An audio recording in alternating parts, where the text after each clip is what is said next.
بسم الله الرحمن الرحيم ويلنا روانا بكماسنا القرآن الكريم منوي ومن كل شيء خلقنا زوجين لعلكم تذكرون هرمولانتين ينكويز منوي ومن آياته أن خلق لكم من أنفسكم أزواجا لتسكنوا إليها وجعل بينكم مودة ورحمة إن في ذلك لآيات لقوم يتفكرون. Ripiny malagasy pintsaka navaka, androany isika dia resaka ny atao hoe fitiavana. Le zavatra iray tena tiany tanora, manetikitika azy ireo isan'andro. Ka voalohany, ho fantarintsika aloha hoe inona marina ny tena atao hoe fitiavana. Ny fitiavana dia zavatra iray natoraly, misy ao anatin'ny olombelona zavaboary. Manam-pitiavana daholo n'iza n'iza eto an-tany, eny hatramin'ny mpaminany. Nanan'olon-tiana izy tamin'ny andriny, nanam-pitiavana ny Aisha, Khadija sy ireo andefimandriny. Fitiavana halala io fa tsy haramo, fitiavana izay ekeny finoana Islamo, fa tsy ilay fitiavana izay misy amin'izao fotoana izao, ilay fitiavana mitondra amin'ny ratsy tsy fanao.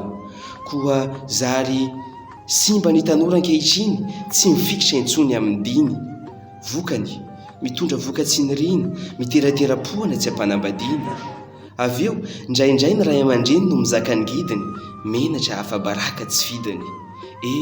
Nefa mbola tsy vitan'izay, fa adiantsika ilay sazan'ilay nahary izay tena mavaivay. Ka izay indrindra no tonga mpaminantsika Mohamad nampirisika antsika tanora mba hanambady. Inoga ny tenin'ny mpaminany?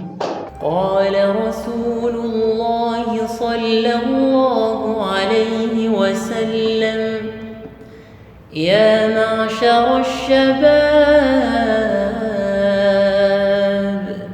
من استطاع منكم الباءة فليتزوج. Fanambadiana fomba islamo izy izay intsona hoe nikah, mba hahatonga antsika tanora hanalavitra ny zina. Araka ny tenin'ilay nahary ao anatin'ny boky masina Al-Qur'an manao hoe ولا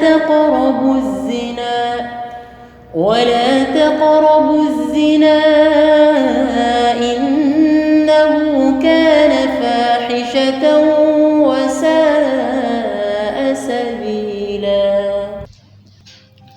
Ka ho anareo avy any Adego Ambilobe andafam-banja, tamatavy tanà mahajanga, aoka izay stopy ajanony ny mijangajanga.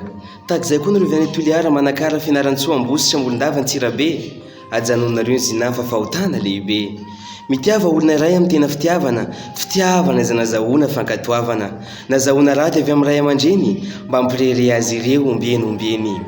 Ary eto dia mankasitraka sy manome voninahitra ary mitoraka voninkazo manokana ho an'ireo vehivavy rehetra na intandrina ny fahadiovana. Allah ny hamarisoa an'ireo rehetra izay nanam-paharetana, na intandrina sy nanalavitra ny rendrarendra namana sy ny fafinaretana. Allah ny hamarisoa anareo.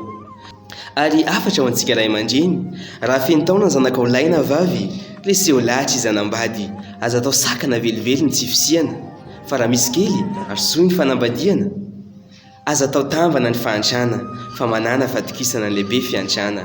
Ary fantary fa mpaminantsika Muhammad sallallahu alaihi wasallam aza atao anatin'ny tokantrano dia misy fotoana tsy mihinana raha tsy atsendry sy rano. Ka fantary ao anatin'ny fanambadiana dia tsy maintsy misy ny fitsitsihana, tsy maintsy misy ny fiafiana, tsy maintsy misy ny fijaliana. Ary papa, mama, azadiny manao dua ho an'ny zanaka mba azo vady mendrika tsara ho avy ny taranaka. Misaotra tompoko.